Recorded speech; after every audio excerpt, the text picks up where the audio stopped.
కష్టాన్ని తీరుస్తుంది. ఎవరి యొక్క దయ, మనుషుల దయ కాదు, ఎవరు దయ మనము ఈ వాక్యం ద్వారా మనం చూడబోతున్నాం. అలాగే ఎవరు మన దగ్గర ఉంటే మన కష్టాలన్నీ కూడా తీరుతాయి.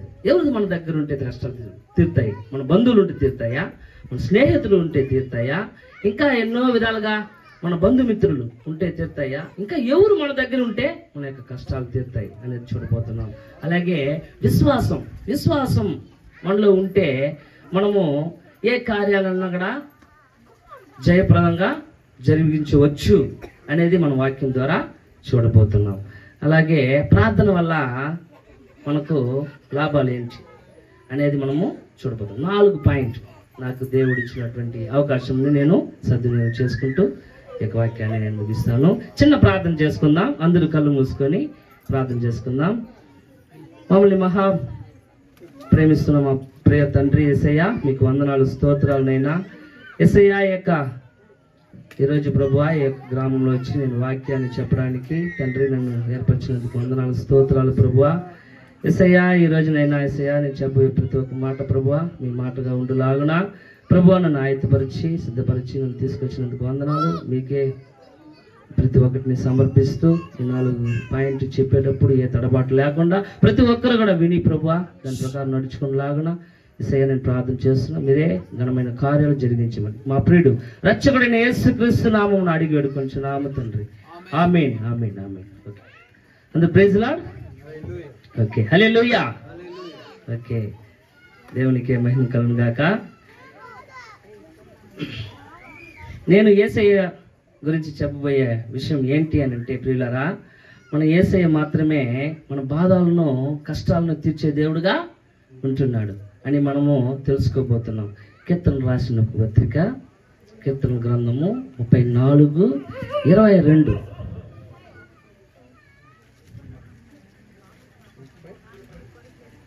34:22 వాక్యాన్ని మనము ధ్యానించుకుందాం. యెహోవా తన సేవకుల ప్రాణమును విమోచించును. ఆయన, బాగా వినండి, ఆయన శరణు జొచ్చిన వారిలో ఎవ్వరును అపరాధులుగా ఎంచబడరు. చూడండి దేవుని ప్రియులారా, ఈ వాక్యము మనం చదివేటప్పుడు మనకు ఎంతో ధైర్యాన్ని మనకు ఇస్తున్నాయి. చూడండి దేవుని ప్రియులారా, ఆయన యందు శరణు జొచ్చు వారిలో ఎవ్వరిని కూడా అపరాధులుగా ఎంచబడరంట. ఎంత అద్భుతమైన వాక్యం చూడండి. మనం ఈ వాక్యంలో చూస్తున్నట్లయితే బాధ వచ్చినప్పుడు మనుషులు నిన్ను చెడ్డగా మాట్లాడినప్పుడు కూడా ఎవరు కూడా నిన్ను దగ్గర ఉండరు. చూడండి దేవుని ప్రియులారా, నిన్ను శ్రమకు గురి చేసేటప్పుడు చూడండి, నీ శ్రమకు గురి చేసేటప్పుడు ఎవరు కూడా నీ పక్కన ఉండరు. శ్రమ అనేది వచ్చేటప్పుడు మీకు ఎవరిదైనా కూడా ఉండి మీకు కష్టాలు తీర్చేవాడు ఉంటున్నారా? అంటే శ్రమ అంటే ఎన్నో మందికి వస్తాయి. శ్రమ అంటే కష్టాలు ఎన్నో విధాలుగా కూడా, నిందలు కొట్లాటలు వస్తున్నా కూడా కొన్ని మంది చూసేవాళ్ళు ఉంటారు. పక్కింటి వాళ్ళు, అక్కింటి వాళ్ళు, బంధువులు కూడా చూసేవాళ్ళుగా ఉంటుంటారు. కానీ చూడండి, మనము ఈ వాక్యంలో చూస్తున్నట్లే ఎవరి శరణు కోరుకోవాలంటే దేవుని యొక్క శరణు కోరుకున్నట్లయితే ఆయన మన దగ్గర ఉన్నాడు అనేటువంటి ఆ యొక్క ఆలోచన మనలో ఉన్నట్లయితే మన యొక్క కష్టము నష్టం ప్రతిదీ కూడా తీరుతుంది అండి. చూడండి దేవుని ప్రియులారా, కొన్ని సందర్భంలో ఎవరి దగ్గర మనం వెళ్ళి ఎవరి యొక్క శరణు కోరుకోవాలి అని చెప్పి మనము బాధపడుతుంటాం. ఎన్నో విధాలుగా మనం బాధ కుమిలిపోతూ కూడా ఉండొచ్చు. అప్పుడు మనము ఎవరి దగ్గర చెప్పుకోవాలి అని చెప్పి మనము కుమిలిపోతూ ఉంటాం.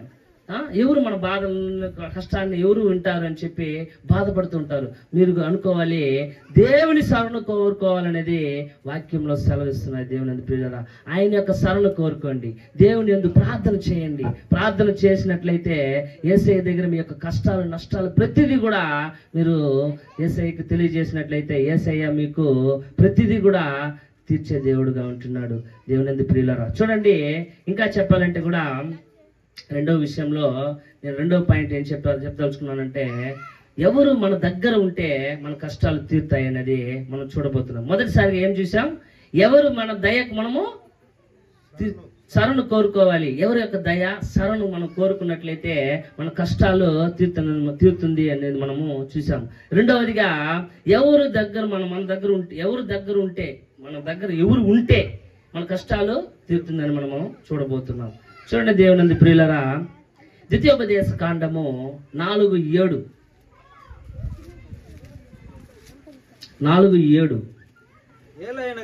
ఏలయనగా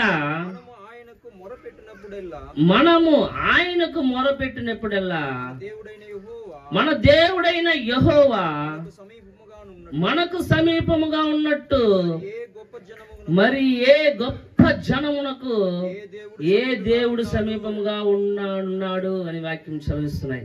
చూడండి దేవుని ప్రియులరా, ఈ వాక్యం కూడా మనకు ఎంతో ధైర్యాన్ని మనకు ఇస్తున్నాయి. ఇంకోసారి చదవండి బ్రదర్, అందరూ వినపడేటట్టుగా. ఏలయనగా మనము ఆయనకు మొర్ర పెట్టినప్పుడు, చూడండి దేవుని ప్రియులరా, ఆయనకు మనం మొర్ర పెట్టాలంట. మళ్ళా చదవండి. మన దేవుడైన యెహోవా మనకు సమీపముగా ఉన్నట్టు. చాలు చూడండి, మనకు సమీపంగా ఉండే వాళ్ళు యేసు ప్రభు మాత్రమే నేను చెప్పగలుగుతానండి. హల్లెలూయా.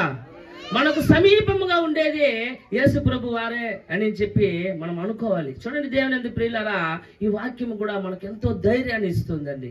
చూడండి, ఎవరున్నా ఎన్నో విధాలుగా కూడా మనకు మా ఊర్లో అయితే కాకివేడు గ్రామం మాది.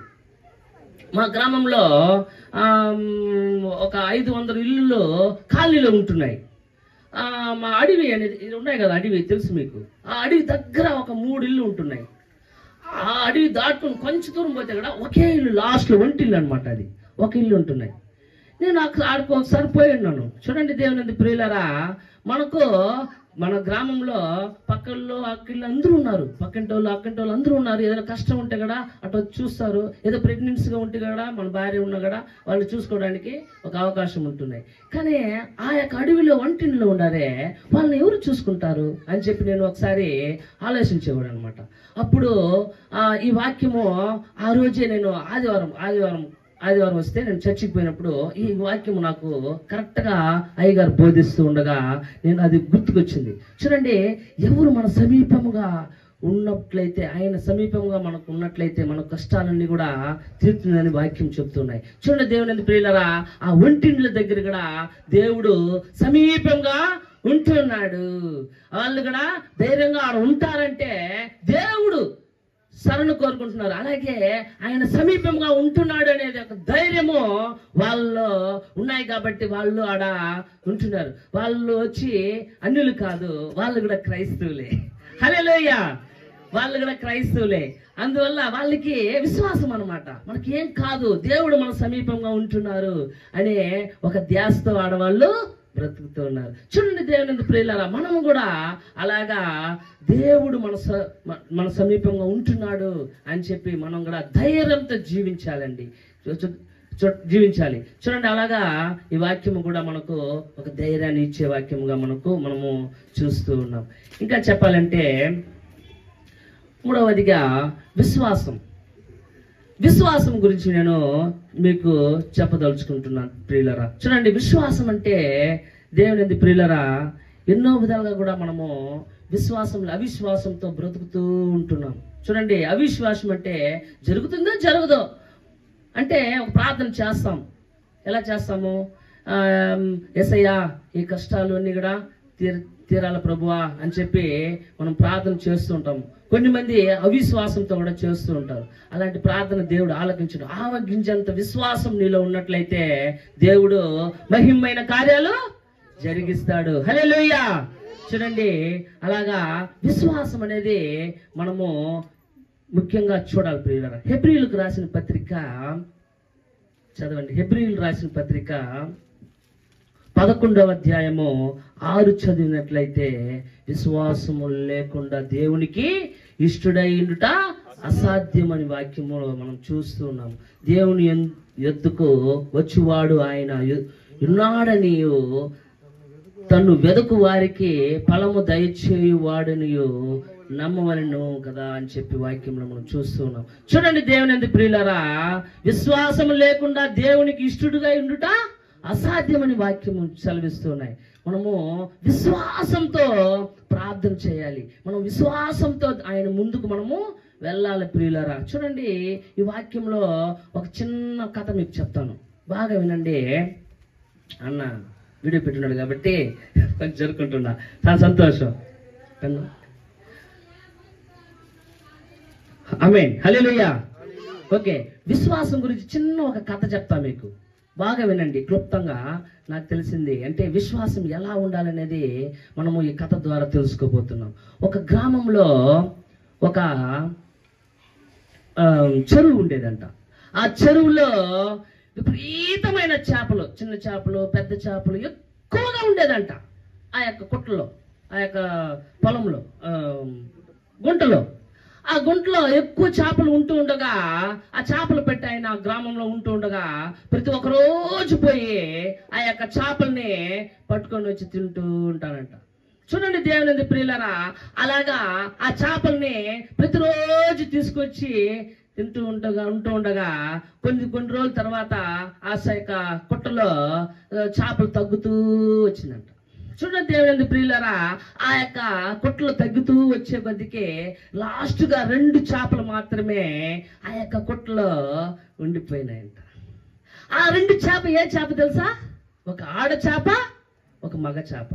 చూడండి దేవుని ప్రియులారా, ఆ యొక్క ఆడ చేప, మగ చేప మాట్లాడుకున్నాయంట. ఏమేనంటే, మగ చేప చెప్పిందంట, నాలాంటి వాళ్ళు అంటే మాలాంటి వాళ్ళు. చూడండి, ఆడ చేప, మగ చేప చెప్పిందంట, అవిశ్వాసంతో మాట్లాడిందంట. ఏమేనంటే, ఇంకా ఈ రోజు కూడా ఆ యొక్క చేపలు పెట్టి ఆయన వచ్చి మనల్ని పట్టుకొని పోయి ఖచ్చితంగా తినేస్తాడు అని చెప్పి అవిశ్వాసంతో మాట్లాడిందంట ఆ యొక్క మగ చేప. చూడండి దేవుని ప్రియులరా, అలా అవిశ్వాసంగా మాట్లాడుతూ ఉండగా ఆ ఆడచేప చెప్పిందట, మీలాంటి వాళ్ళు అంటే ఆడచేపకి విశ్వాసం ఎక్కువగా ఉంటున్నాయంట. మీలాగా అంటే మీకు విశ్వాసం ఎక్కువ చర్చికి వచ్చేది ఎక్కువ చెప్పాలంటే ఆడవాళ్ళే. మా గ్రామంలో కూడా సిఎస్ఐ చర్చిలో 20-30 మంది కూర్చోంటారు. జెంట్స్ అయితే 4 కూర్చోంటారు. ఆనందయ్య పాస్టర్ ఒకటి, మళ్ళా ఇంకా అతను మా ఊరు అల్లుడు, ఆయన ఎన్నోసార్లు మా చర్చికి వచ్చిన్నాడు. ఆయన వచ్చినా కూడా ఎన్నోసార్లు చూస్తూ గమనిస్తూ ఉంటాడు. ఒక 4-5 మంది ఉంటాడు. ఇప్పుడు నవ్వుతున్నాడు ఆయన, నిజం చెప్తున్నాడు ఆయన అని చెప్పి. చూడండి, అలాగా చర్చిలో కూడా 4-5 మంది మగవాళ్ళు ఉంటారు, ఎక్కువ మంది ఆడవాళ్ళు ఉంటున్నారు. చూడండి, ఎందువల్ల చెప్తున్నానంటే వాళ్ళకి విశ్వాసం అనేది మరి ఎక్కువగా ఉంటుందండి. అంటే ఫ్రాంక్గా చెప్పేస్తా, వాళ్ళకి విశ్వాసం ఎక్కువ. మా అమ్మ కూడా మీకు నమ్మకం, చిన్న సాక్ష్యము అవకాశం ఇస్తున్న బ్రదర్స్, చిన్న సాక్ష్యం అంటే మా అమ్మకి ఎక్కువ విశ్వాసం ఎక్కువ. మా కుటుంబంలో చిన్న సాక్ష్యం 2 నిమిషాలు మాత్రం చెప్తాను. మళ్ళీ అక్కడ కథ ఉంది, కథ విన్నారంటే మీకు భయంకరంగా ఉంటాయన్నమాట. చూడండి, మా అమ్మ చిన్నదిగా చెప్తాను మీకు. విశ్వాసంతో ఆమె ప్రార్థన చేసిందంట. మా నాన్న ఎక్కువ రౌడీ చేసేవాడు కాకివేడులో, భయంకరమైన రౌడీ. ఇక రాత్రిపూట 12 గంటలకి ఆయన అప్పుడు బాగుండేటప్పుడు ఆయన 12 గంటలకి వచ్చి రోడ్లో పోయేవాళ్ళంట, కొట్టి డబ్బులు పెట్టుకునేవాడంట, బెదిరించి మరి. అలాంటి దుర్మార్గమైన పనులు చేసేవాడు మా నాన్న. ఇంకా చెప్పాలంటే మా అమ్మను భయంకరం కొట్టేవాడు, వ్యభిచారం చేసేవాడు. కాకివేడు గ్రామంలో ఏలుమల అంటే మా నాయన భయంకరమైనాడు అని చెప్పేవాళ్ళు. ఆయన భయంకరమైనాడు, ఆయన అబ్బా అంటూ చెప్పేవాళ్ళు. అలాంటి వ్యక్తిని దేవుడు మార్చాడు, చిన్న విషయం కాదు. హల్లెలూయా. మా నాన్న మార్చాడండి. ఇప్పుడు మా నాన్న ఎలా ఉండదు, ఇప్పుడు ఏమన్నా తెలుసా? మా నాన్న బ్రదర్ చెప్పినా అనుకుంటా, మా నాన్న చెన్నైలో ఉన్నాడు, ప్రార్థనకి వెళ్ళి ఉన్నాడు. నమ్ముతారా? మా నాన్న చెన్నైకి వెళ్ళినాడు. మా నాన్న ఎట్టనో తెలుసా? ఇట్లకి హ్యాండిక్యాప్డ్, ఆయన కాళ్ళు పనిచేయదు, చెయ్యి పనిచేయదు. ఎందుకంటే ఆయన పాపం చేశాడండి. పాపం చేసి మరి ఆయన ఆ పాపం నుంచి విడిపించి దేవుడు ఆయన లేవనెత్తినాడు. ఆయన పాపం చేసి మరి ఆయన్ని ఎన్నో విధాలుగా కూడా మా అమ్మ ప్రార్థన వల్ల ఆయన బ్రతికాడు. తాలిపిచ్చం అడిగిందంట మా అమ్మ చెప్తూ ఉండేది నిద్రపోయేటప్పుడు. తాలిపిచ్చం అడిగినాను, మీ నాన్న చేసిన తప్పులకి ఫిట్స్ వచ్చి మా నాన్న పడిపోయినాడు. 3వ అంతస్తు బిల్డింగ్ నుంచి పడిపోయి బాగుండేటప్పుడు. ఆ తర్వాత మా నాన్నకి ఫిట్స్ వచ్చి పడిపోయినాక ఆయన చెయ్యి కాలు పడిపోయింది. కొన్ని సంవత్సరాలు ఆయన పనుకో ఉన్నాడు. మా అమ్మ ప్రార్థన వల్ల, మా విశ్వాసం వల్ల మా నాన్న లేచి నడవగలిగినాడు. అలాగే ఆయన ఇప్పుడు చర్చికి పోయి ఇతరులకు ప్రార్థన చేస్తాడు. ఎన్నో విధంగా మా కుటుంబం కూడా పోయి ప్రార్థన చేస్తాడు మా నాన్న చూస్తే నాకు ఆశ్చర్యము. దేవుడు నన్ను కూడా నడిపిస్తున్నాడంటే చిన్న విషయం కాదు. మాలాంటి వాళ్ళని దేవుడు వాడుకుంటాడు. అంటే మా నాన్న అట్లాంటి వాడు కాబట్టి దేవుడు నన్ను వాడుకుంటున్నాడు. మా నాన్న ఇప్పుడు కూడా ప్రార్థన చేస్తున్నాడు, ఇంకా ఎన్నో విధాలుగా ఆయన ప్రయాసపడుతున్నాడు. 4 గంటలు నేను ప్రార్థన చేయను, మా నాన్న చేస్తూ ఉంటాడు. 4 గంటలు లేచి మరి బయటకు వచ్చేసి ఆయన చెయ్యి బాగోలేకపోయినా కూడా చెయ్యి ఊపుకుంటూ ఆయన ప్రార్థన చేస్తూ కూర్చుని ఉండేవాడు. చూడండి దేవుని ప్రియులారా, చిన్న చాచి మీతో పంచుకున్నందుకు వందనాలు. అలాగే ఆ యొక్క ఆడచాప గురించి చెప్తాను. ఆడచాప చెప్పిందంట, విశ్వాసంతో చెప్పిందంట ఆ యొక్క మగచాపకి. ఏమనంటే, నువ్వు ఈరోజు భయపడబాక, ఆ యొక్క చేపలు పెట్టి ఆయన వచ్చి మనల్ని పట్టుకొని పోయినా కూడా మనల్ని ఏం చేయడు అని చెప్పి ఆమె ఆ యొక్క ఆడచాప మగచాపకి చెప్పిందంట. చూడండి దేవుని ప్రియులారా, ఆ యొక్క వేటగాడు, ఆ చేపలు పెట్టే వేటగాడు వలలు తీసుకొని వచ్చినాడంట. వచ్చి వలలు వేస్తూ ఉన్నాడంట. అప్పుడు కూడా ఆ యొక్క మగచాప చెప్పిందంట, చూడు వచ్చినాడు చేపలు పెట్టి ఆయన, ఖచ్చితంగా మనల్ని ఈరోజు తీసుకొని పోయి చంపేస్తాడని చెప్పి అవిశ్వాసంతో ఆ యొక్క మగచాప చెప్పిందంట. అప్పుడు ఆ సమయంలో వలం వీస్తూ ఉండగా కూడా ఆ యొక్క ఆడచాప చెప్పిందంట, ఇప్పుడు కూడా ఆ యొక్క వలలో మనం తగులుకున్నా కూడా మనల్ని దేవుడు కాపాడుతాడు, నువ్వు విశ్వాసంతో ప్రార్థన చేయని చెప్పి ఆ యొక్క ఆడచాప మగచాపకి చెప్పిందంట. బాగా వినండి ప్రియులారా, ఆ విశ్వాసం అనేది గొప్పది. అప్పుడు కూడా ఆ సమయంలో, ఆ యొక్క కష్టంలో కూడా, ఆ యొక్క ఆపదలో కూడా ఆ యొక్క ఆడచాప చెప్పిందంట, ఏం జరగదు అని చెప్పి. ఆ వల వేసిన తర్వాత 2 చేపలు కూడా తగలకపోయిందంట. తగలకపోయేసి ఆయన బాగా బయట తీసుకొచ్చేసినాక ఎత్తుకొని పోతున్నాడు ఇంటికి ఎత్తుకొని పోయి ఆ భార్య దగ్గర ఇచ్చేసిన అక్కడ ఆమె దగ్గర చెప్పినాడు, ఏమని చెప్పి, 2 బాగా కట్ చేసి కూర చేయని చెప్పాడు. అప్పుడు కూడా ఆ యొక్క మగచాప చెప్పిందంట, ఇంకా అయిపోయినాము, మనము ఖచ్చితంగా అయిపోయినాము, మనల్ని ఈ రోజు ఆమె ఖచ్చితంగా మనల్ని చంపేస్తుంది అని చెప్పి ఆ యొక్క మగచాప ఆడచాపతో చెప్పిందంట. అవిశ్వాసంతో మాట్లాడిందంట. మళ్ళా 3వసారి కూడా. అప్పుడు ఆ సమయంలో, నరకపోయే సమయంలో కూడా ఆ యొక్క మా ఆడచాప చెప్పిందంట, ఇప్పుడు కూడా ఈ సమయంలో కూడా దేవుడు మనల్ని రక్షిస్తాడు అని చెప్పి విశ్వాసంతో మాట్లాడిందంట ఆ యొక్క ఆడచాప. హల్లెలూయా! ఆ విశ్వాసానికి మనం చెప్తాం హల్లెలూయా. ఆ విశ్వాసంతో ఆ ఆడచాప చెప్తూ ఉన్నాయంట మగచాపకి. ఆ మగచాప కృంగిపోతూనే ఉందంట. ఆ తర్వాత ఏం జరిగిందంటే, ఏమేం చేసిందంటే, కత్తి తీసుకొచ్చింది, నరకదానికి ఆడ పెట్టింది అనమాట. పక్కన గడప దగ్గర పెట్టింది, కాలువ పక్కన పెట్టింది. నరకడానికి పోయే సమయంలో ఆ యొక్క కరెక్ట్ గడిలో విపరీతమైన వాన అంటే వెంటనే మెరుపులు అలాంటి వచ్చి ఆ వాన వస్తూ ఉండగా, సన్నగా మన ఊర్లో కూడా వస్తూ ఉంటాయి, మీరు చూసింటారు కదా, సన్నగా తలుసుకోలేదు వాన వచ్చేసింది అని చెప్తారు. ఆ మరిగా విపరీతమైన వానని దేవుడు కులిపించాడు.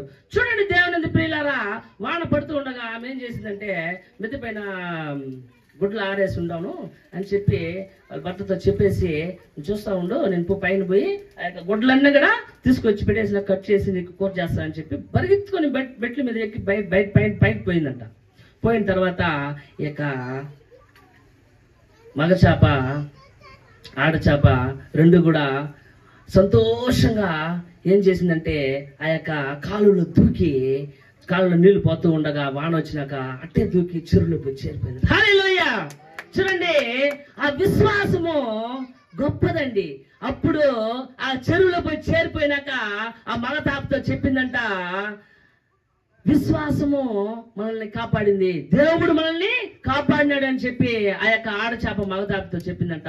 ఆ క్షణం నుంచి మగచాప కూడా సంతోషంగా దేవుణ్ణి ఆరాధించడానికి ప్రయత్నించింది, ప్రార్థన చేసింది. చూడండి దేవుని ప్రియులారా, ఆ యొక్క విశ్వాసం అనేది ఆడవాళ్ళకి లేకుండా మగవాళ్ళు మనక్కడ ఉండాలనేది వాక్యం సెలవుస్తున్నాయి. చూడండి దేవుని ప్రియులారా, మనము కూడా విశ్వాసంతో మనము ప్రార్థన చేయాలని ఈ యొక్క వాక్యం ద్వారా మనము చూస్తూ ఉన్నాం. చూడండి దేవుని ప్రియులారా, ఈ యొక్క వాక్యంలో చూస్తూ ఉండగా విశ్వాసం గురించి మనము తెలుసుకున్నాం. ఇంకా చెప్పాలంటే ఎన్నో విధాలుగా కూడా మనము ఈ యొక్క విశ్వాసంలో గొప్పగా చెప్పాలంటే పౌలు శీల గురించి కూడా నేను చిన్న విషయంగా మీకు చెప్తా. అంటే పౌలు శీల ఏం చేశారంటే, సువార్త ప్రకటించడానికి గ్రామానికి వెళ్తూ ఉండగా యొక్క వాక్యంలో చూసినట్లయితే చదవండి.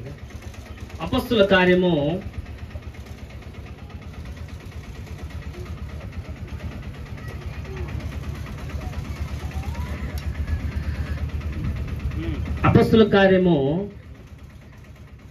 17వ అధ్యాయము 25వ వాక్యం నుంచి ధ్యానించుకుందాం.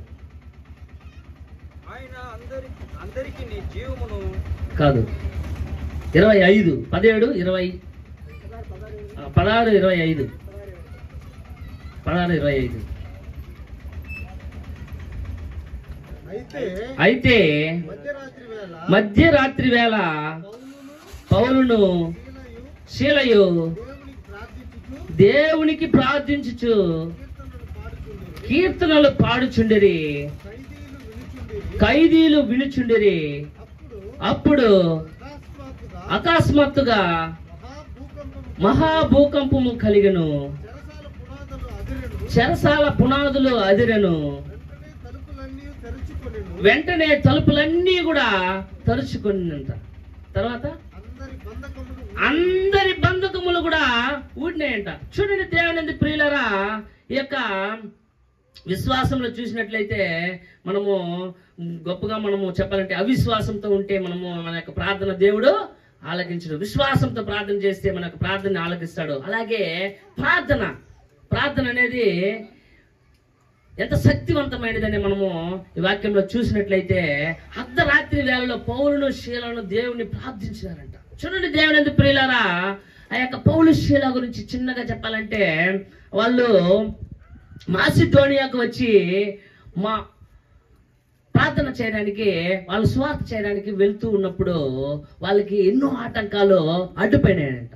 పౌలు శీల ప్రార్థన చేయడానికి, సువార్త ప్రకటించడానికి వెళ్తూ ఉన్నప్పుడు వాళ్ళకి ఆటంకాలు వాళ్ళకు ముందు వచ్చి వాళ్ళు ఏం చేసినారంటే ఆ యొక్క గ్రామ యజమానులు ఏం చేశారంటే అధికారులు ఎన్నో విధాలుగా అక్కడ వాళ్ళని సువార్త ప్రకటించకుండా వాళ్ళని అందించారంట. చూడండి దేవుని ప్రియులరా, వాళ్ళు స్వార్థ ప్రకటించేటప్పుడు వాళ్ళు యొక్క గ్రామ యజమానులు ఏం చేశారంటే వాళ్ళు తడబాటు చేసి వాళ్ళని ఒక చెరసాల్లో వేయడానికి తీర్మానించి వాళ్ళు చెరసాల్లో వేయబడినారంట. పౌలు శీల ఆ సమయంలో చెరసాల్లో వేసేటప్పుడు కాళ్ళన్నీ కూడా కట్టి చెరసాల్లో వేసి, ఆ కాలంలో కాళ్ళంతా కట్టి వేసి లోపల వేస్తారనమాట. అప్పుడు చెరసాల నాయకుడు కూడా ఏం చెప్పారంటే బయట వీళ్ళని వెళ్ళకుండా బాగా వీళ్ళని లోపలేసేయని చెప్పి లోపలేసేసారంట. ఆ సమయంలో కూడా చూడండి వాక్యంలో ఇంకోసారి చదవండి బ్రదర్. అయితే మధ్యరాత్రి వేళలో పౌలును శీలయు దేవునికి ప్రార్థించుచు కీర్తనలు పాడుచుండిరి, ఖైదీలు వినుచుండిరి. చాలు. చూడండి దేవుని ప్రియులరా, వీళ్ళు ఏం చేశారు, ఆ యొక్క చెరసాల్లో వేసినప్పుడు కూడా పౌలు శీల ఏం చేశారు, ప్రార్థన చేశారంట, కీర్తనలు పాడినారంట. చూడండి ప్రార్థన ప్రార్థన ప్రార్థన ప్రార్థన చేస్తూ ఉండగా ఆ ఖైదీలు ఉండేవాళ్ళు కూడా వింటూ ఉన్నారంట. చూడండి దేవుని ప్రియులరా, ఆ తర్వాత ఏం జరిగిందని చదువుదాం. ఈ యొక్క 27 చదవండి. 27 చదవండి. అంతలో చెరసాల నాయకుడు మేలుకొని చెరసాల తలుపులన్నీ తెరిచి ఉండుట చూసి ఖైదీలు పారిపోయిను అనుకొని కత్తి దూసి తన్ను చాను చంపుకొని పోయాను. ఒక్కసారి 26 చదవండి. అప్పుడు అకస్మాత్తుగా మహాభూకంపము కలిగెను. ఎప్పుడు ఆ యొక్క ప్రార్థన చేసేటప్పుడు, పౌలు శీల ప్రార్థన చేసేటప్పుడు మహాభూకంపం అనేది కలిగినాయంట. ఆ తర్వాత చెరసాల పునాదులు అదిరెను. చెరసాల పునాదులు కూడా అదిరిపోయినాయంట. చెరసాల పునాదులు. చూడండి దేవుని ప్రియులరా, ఈ యొక్క భూకంపం అనమాట. చెరసాల పునాదులు అదిరిపోయినాయంటే భూకంపం వచ్చిందంట. భూకంపం వచ్చి అదిరిపోయిందంట. చూడండి అలాగ ప్రార్థన అంత బలమైనదని చెప్పి వాక్యంలో మనం చూస్తూ ఉన్నాం. ఆ తర్వాత వెంటనే తలుపులన్నీ కూడా తెరుచుకొనెను. అందరి బంధకములు కూడా ఊడిపోయిందంట. చూడండి దేవుని ఎంత మహిమకరమైనటువంటి ప్రార్థన. చూడండి ఆ ప్రార్థన వల్ల ఆ యొక్క చెరసాల నాయకుడు లేచి చూస్తూ ఉండగా ఆ యొక్క తలుపులన్నీ కూడా తడిచిపోయినాయంట. ఆ యొక్క తలుపులన్నీ తడిచిపోయి అంటే భూకంపం వచ్చేసి అంటే భయంకరంగా ఇదైపోయినాయంట. సరసల నాయకులు చూసిన తర్వాత ఆ యొక్క బంధకాలన్నీ కూడా తెగిపోయినాయంట. ఆ బంధకాలన్నీ కూడా తెగిపోయినాయంట. ప్రార్థన మహిమ, ఆ కీర్తనలు పాడుతూ ఉండగా, ప్రార్థన చేస్తూ ఉండగా బంధకాలన్నీ కూడా తెగిపోయి వాళ్ళకి ఒక విడుదల అనేది ఆ యొక్క సరసాలలో వచ్చిందంట. చూడండి దేవుని ప్రియులారా, ఆ సరసాల నాయకుడు ఏం చేశారంటే ఆ కాలంలో ఆ యొక్క బంధకాలన్నీ విడిపోయినాక ఒకవేళ ఖైదీలు వెళ్ళిపోయినారు అనుకో, ఆ సరసాల నాయకుడు ఏం చేస్తారంటే ఇంకా వెళ్ళిపోయినారంటే వాళ్ళు ఇంకా చంపేస్తారంట. ఆ సరసాల నాయకుడినే చంపేస్తారంట. అలాంటి గొప్ప నిందలు అనేది సరసాల నాయకుడుకు వాళ్ళు వేస్తారంట. అందువల్ల ఏం చేశారంటే ఒకవేళ వీళ్ళంతా కూడా వెళ్ళిపోయినారేమో అని చెప్పి ఆయన కత్తెత్తి కూడా నరుక్కోడానికి పోయినాడంట. అప్పుడు ఆ సమయంలో ఆ పౌలు శీల వచ్చి సరసాల నాయకుడు, నువ్వు కత్తెత్తి నరుక్కోకూడదు, నీకు నేను చెప్పేది ఏమంటే మేమందరూ బయట అందరూ పోలేదు, మేము ఇక్కడే ఉన్నాము అని చెప్పి పౌలు శీల చెప్పారంట. అలాగే ఆ యొక్క ఖైదీలందరూ కూడా బయట పోలేదంట. ఏమంటే వాళ్ళందరూ ఎందుకు పోలేదు? ప్రార్థనలో వాళ్ళు కూడా వింటూ ఉన్నారు. ఆ యొక్క బంధకాల్లో ప్రార్థనలో వింటూ ఉన్నందువల్ల ఆ యొక్క సరసాల్లో ఉన్నటువంటి ఖైదీలు కూడా ఏం చేశారంటే ఆ బంధకాల నుంచి విడిపోయినారు కానీ బయట పోవడానికి వాళ్ళు సిద్ధపడలేదు. ఎందువల్లంటే వాళ్ళు దేవుని మహిమను వాళ్ళు రుచి చూశారండి. చూడండి దేవుని ప్రియులరా, ఆ యొక్క వాక్యంలో చూస్తూ ఉండగా మనము గ్రహించింది ఏంటి అని అంటే ప్రార్థనలో మహిమ ఉంది. ఆ ప్రార్థన వల్ల ఎన్నో విధాలుగా బంధకాలు కూడా మన బంధకాలన్నీ కూడా తెగిపోతాయి. మన జీవితంలో కూడా ఎన్నో విధాలుగా మనకు కష్టాలు ఉండొచ్చు, నష్టాలు ఉండొచ్చు, ఎన్నో విధాలుగా నువ్వు చెడిపోవాలని కూడా నువ్వు ఆలోచిస్తూ ఉండొచ్చు. కానీ ఈ రాత్రి వేళలో నీకు దేవుడు సెలవిస్తున్నాడు, ఇక ప్రార్థన వల్ల మహిమ అనేది నీలో ఉంటే నీకు ఎన్నో విధాలుగా అద్భుతాలు దేవుడు చేస్తారని ఈ యొక్క వాక్యంలో దేవుడు మీకు సెలవిస్తున్నాడు అండి. చూడండి దేవుని ప్రియులారా, ఈ యొక్క వాక్యంలో చూస్తున్నట్లయితే దేవుడు మనకు ఎన్నో విధాలుగా కూడా ఈ వాక్యంలో మనకు నేర్పిస్తూ ఉన్నటువంటి విషయం ఏంటి అని అంటే ఎవరు దయ మనము కోరుకున్నట్లయితే మనకు కష్టాలన్నీ కూడా తీరుతుంది. అలాగే ఎవరు మన దగ్గర ఉంటే మన కష్టాలు నిందలన్నీ కూడా తీరుతుంది. విశ్వాసం వల్ల బలం ఏంటి? విశ్వాసం వల్ల మనకు ఎన్నో విధాలుగా లాభాలు ఉంటున్నాయని చెప్పి మనం చూసాం. అలాగే కూడా ప్రార్థన వల్ల కూడా మన కష్టాలన్నీ కూడా తీరుతుంది. ప్రతి ఒక్క బంధకాలు కూడా తెగిపోతుంది. మన కష్టాలు నిందలు ప్రతి ఒక్కటి కూడా తీర్చే దేవుడుగా ఉంటున్నాడని చెప్పి మనం వాక్యంలో మనం చూస్తున్నాం. ఈ యొక్క వాక్యాన్ని దేవుడు ఆశీర్వదించి కనపరచును గాక. ఆమేన్. ఒక చిన్న పాట